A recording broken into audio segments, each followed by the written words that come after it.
स्वागत है आपका हमारे YouTube चैनल में। इस वीडियो में देखेंगे 6 का मैथ एक्सरसाइज 8.3 8.2 तक कंप्लीट है। प्लेलिस्ट में जाइएगा, एक लाइन से सारा वीडियो मिल जाएगा। चैनल वीडियो के लास्ट में प्लेलिस्ट मिल जाएगा या चैनल में घुस करके भी आप प्लेलिस्ट देख सकते हैं। वहाँ पर 6, 7, 8, 9 सबका वीडियो मिल जाएगा, एक लाइन से सारा वीडियो देख सकते हैं। देखिए 8.3 का पहला नंबर क्वेश्चन देखते हैं। दिए गए प्रतिरूपों को ध्यान से देखकर प्रतिरूप को बनाने के लिए प्रयोग किए गए आवश्यक तीलियों की संख्या के लिए चर का प्रयोग कर नियम लिखे। देखिए चर का प्रयोग करके नियम लिखना है, कितनी तीली लग रही है उसके लिए। ठीक है, जैसे पहला नंबर में 4 गो क्वेश्चन है। इस तरह का ऐसा है, तीली ये है ना, ऐसे सीधा है, टेढ़ा है, कितना तीली लग रहा था, इसमें 2 तीली लग रहा था, 2n कर देना है। ठीक है, उसी तरह तीली गिनना है खाली 1, 2, 3, 4। दूसरा नंबर में 4 गो तीली लग रहा था, 4n फार्मूला हो गया है ना, 4n। तीसरा नंबर 2, 4, 6 गो तीली लग रहा है तो 6n।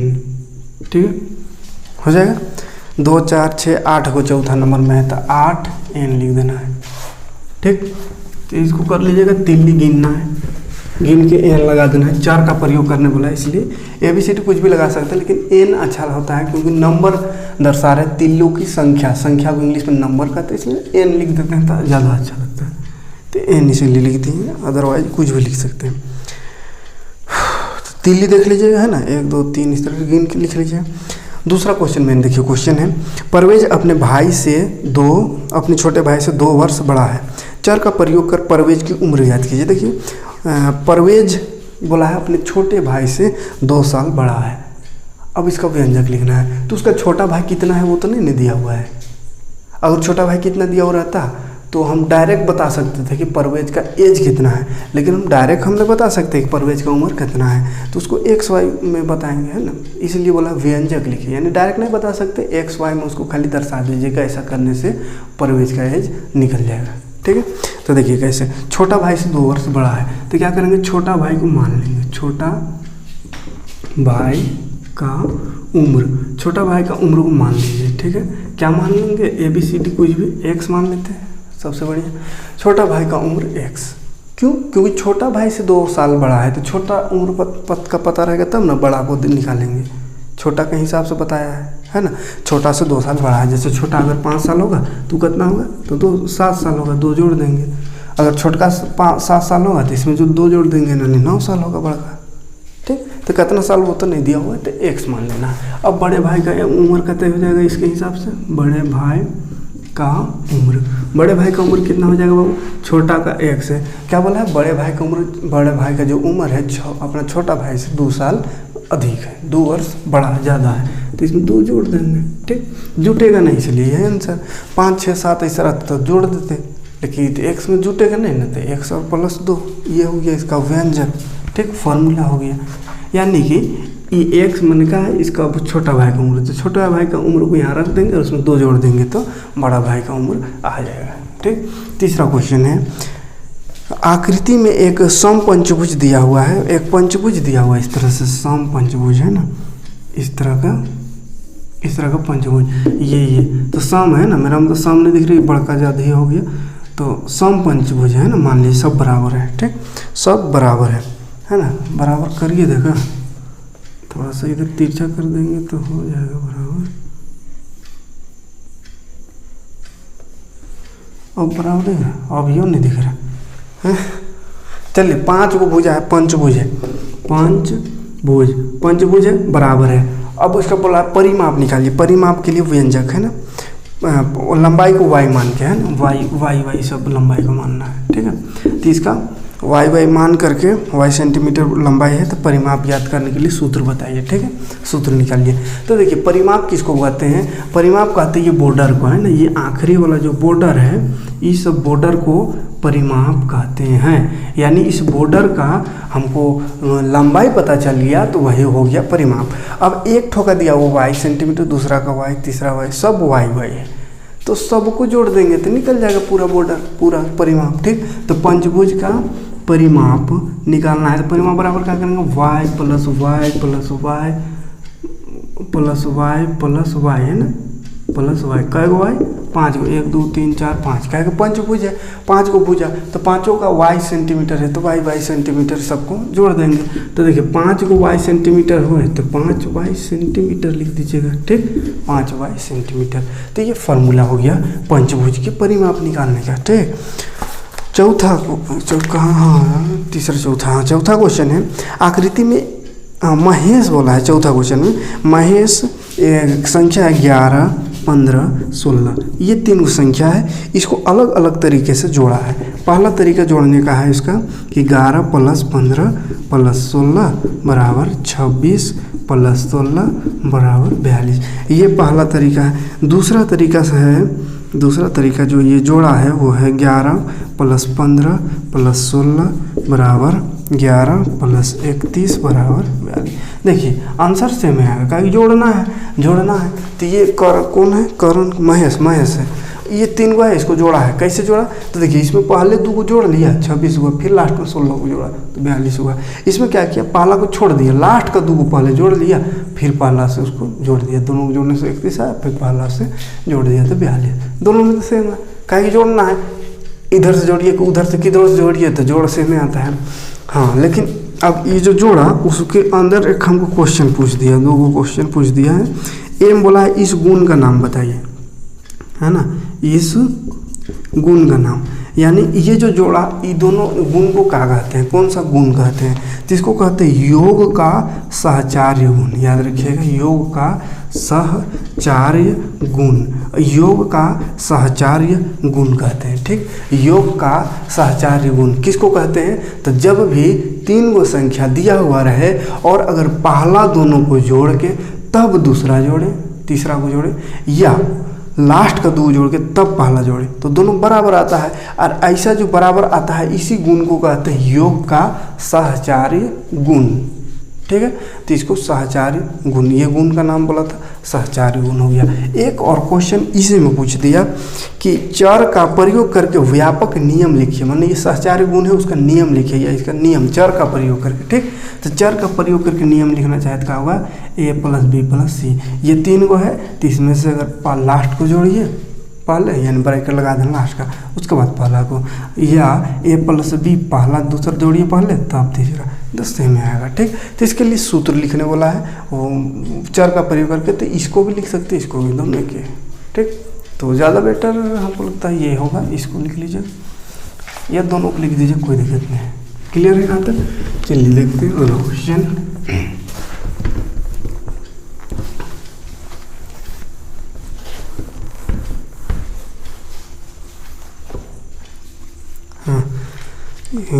निम्नलिखित में से अंक व्यंजक और बीज व्यंजक को छांटिए। देखिए 5वां में बोला है अंक और बीज व्यंजक, है ना, बीज व्यंजक, अंक व्यंजक और बीज व्यंजक, इसको छांटना है। तो जहाँ अंक रहेगा उसको लिख दीजिएगा अंक व्यंजक, जहाँ बीज रहेगा यानी चर रहेगा ABCD तो उसको बीज व्यंजक। सिंपल करना, कुछ बनाना है, छांटना, लिखना है।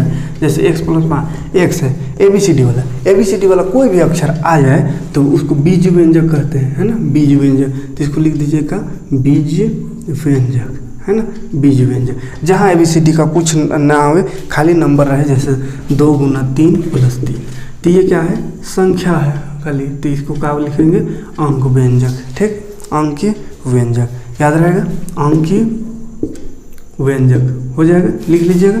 अंक रहे तो अंक व्यंजक, ABCD XYZ कुछ रहे तो बीज व्यंजक, ठीक, कोई दिक्कत नहीं, कर लीजिएगा। इसको नाम लिखना है देख के, नंबर रहे तो अंक, XY रहे तो बीज व्यंजक, ठीक है। छोड़ते रहे इसको, बनाना कुछ नहीं, लिखना है नाम में माने ABCD रहे तो बीज लिखना है और गिनती रहे तो।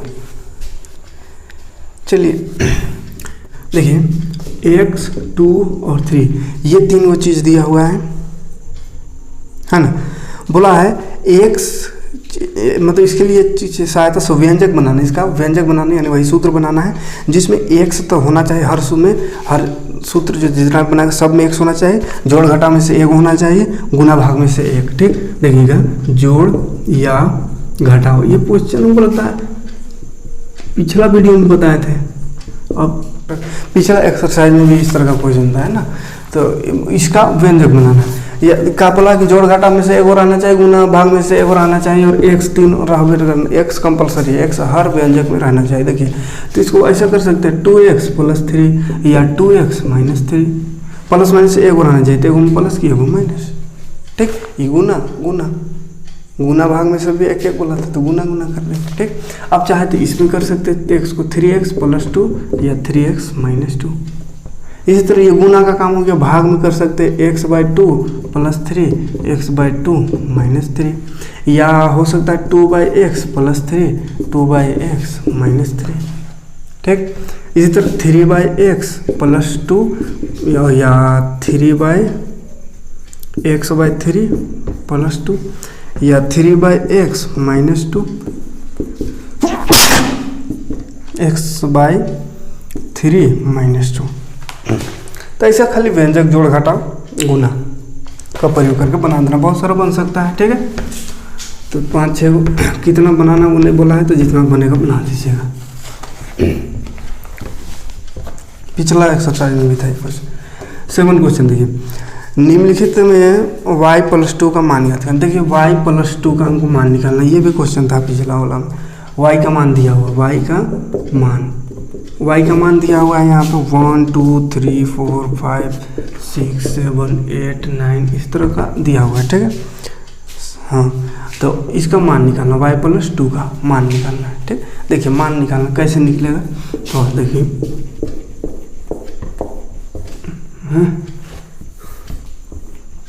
देखिए y का मान निकालना है। ठीक है, y + 2 का। ठीक है, y + 2 और y का मान दिया हुआ है। y का मान का मतलब है कि y कितना हो दिया, y 1 है बोला है पाला में, तो 1 अगर y रखे तो 1 और 2 कितना हो गया, 3 हो जाएगा, जोड़ है तो। ठीक, इस तरह y 2 अगर रहे तो 2 और 2 4, y 3 रहे तो 3 और 2 5, y 4 रहे तो यहाँ 4 रखेंगे, 4 और + 2 है 4 2 6, 5 रहे तो 5 2 7, 6 रहे तो 8 9 10 11, ऐसे ही 9 रहेगा तो 9 और 2 11। ठीक, तो ये सब वैल्यू निकालना। ठीक, तो चलिए इतना ही देखते हैं क्या। अच्छा, और 2 क्वेश्चन देख लेते हैं। इनमें से कौन समीकरण नहीं है। देखिए समीकरण नहीं है, वो पूछा है समीकरण नहीं है। देखिए पहले तो समीकरण कौन होता है उसको जानिएगा, तब न जानिएगा कौन नहीं है। तो समीकरण बोलते हैं जैसे 2x + 3 = 2 3 4 5 कुछ भी। देखिए अलजेब्रा का व्यंजक होनी चाहिए, अलजेब्रा व्यंजक यानी ABCD वाला कुछ एक होना चाहिए, और उसमें बराबर का साइन होना चाहिए। बराबर का साइन के बाद उधर 0 रहे या 2 रहे 3 5 5 कुछ भी रहे, लेकिन बराबर रहना जरूरी है, तब उसको समीकरण कहेंगे।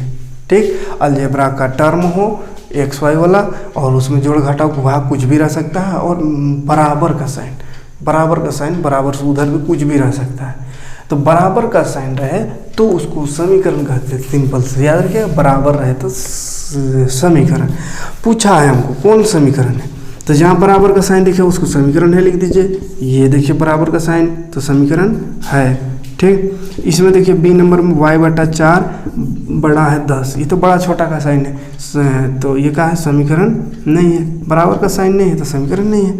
ठीक, तीसरा में बराबर है इसलिए समीकरण है। चौथा में भी ऐसा किया हुआ है, छोटका का साइन दिया हुआ है, तो ये भी समीकरण नहीं है। ठीक, बराबर साइन रहे तो समीकरण है, बराबर ना रहे तो समीकरण नहीं है। आए बात समझ में। चलिए हो गया ये।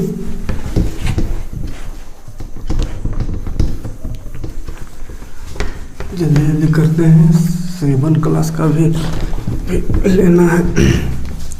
एक क्वेश्चन देख लेते हैं जल्दी से। y का किस मान के लिए 12 - y = 5 सही है। देखिए 12 - y = 5 सही है, y के किस मान के लिए सही है वो बताना है। यानी y का मान कितना रखे, यहाँ पे y कितना होगा कि 12 में उसको घटावे तो 5 आएगा। ठीक, तो 12 में y घटाने से 5, तो 12 में कितना घटाने से 5 आएगा, तो 12 में 7 घटाने से 5 आएगा। 12 - 7 तो 5 होगा ना। यानी y का मान कितना 7 रखेंगे तबे 5 आएगा। तो सही समझ में आ गया, y का किस मान के लिए सही है, तो y का मान 5 नहीं 7 है ना, 7 कहेगा y 7 रखेंगे तबे 12 में 7 घटाने 5 आएगा। तो y का 7 वैल्यू हो गया यहाँ पे, यानी 7 सही है। ठीक। तो इसमें बहुत सारा दिया हुआ है, 2 3 गो 4 गो, उसमें बोला कौन सा है, तो y बराबर 7 होगा देवल, हाँ सी नंबर में, तो ये सही है। ठीक, लेकिन डायरेक्ट ऐसा लिखना संभव ठीक नहीं लग रहा है, तो थोड़ा सा बना लीजिएगा। जैसे y बराबर 8 ये दिया हुआ, तो इसको बना के देखिएगा। पहले इक्वेशन है 12 माइनस y बराबर 5, तो 12 y की जगह 8 लिखिएगा, माइनस 8 y की जगह 8, तो 12 8 इधर घटा देना, इधर है 4 हुआ, और इधर हमको लाना था 5, तो ये देखिए तो 5 आया है, 4 और 5 बराबर है नहीं, नॉट इक्वल, माने 4 5 नहीं आया, मतलब ये नहीं होगा। ठीक है, इस तरह रखते जाइए तो 7 रखिएगा तो आ जाएगा, 7 में 12 5, तो आ गया, तो लिखिएगा इसका हल 7 है, माने y का वैल्यू 7 होगा आंसर है, बस समझो 7 सही है। तो चलिए आज के वीडियो में इतने देखते हैं, आगे फिर वर्ड में प्रॉब्लम है, उसका समीकरण बनाना है, समीकरण बना के फिर उसका वैल्यू भी फाइंड करना है ना। तो 10 से 15 5 क्वेश्चन 6 क्वेश्चन है, तो उसको देखेंगे अगले वीडियो में। तो इतना कर लीजिए है ना, मिलते हैं नेक्स्ट वीडियो में, थैंक्स।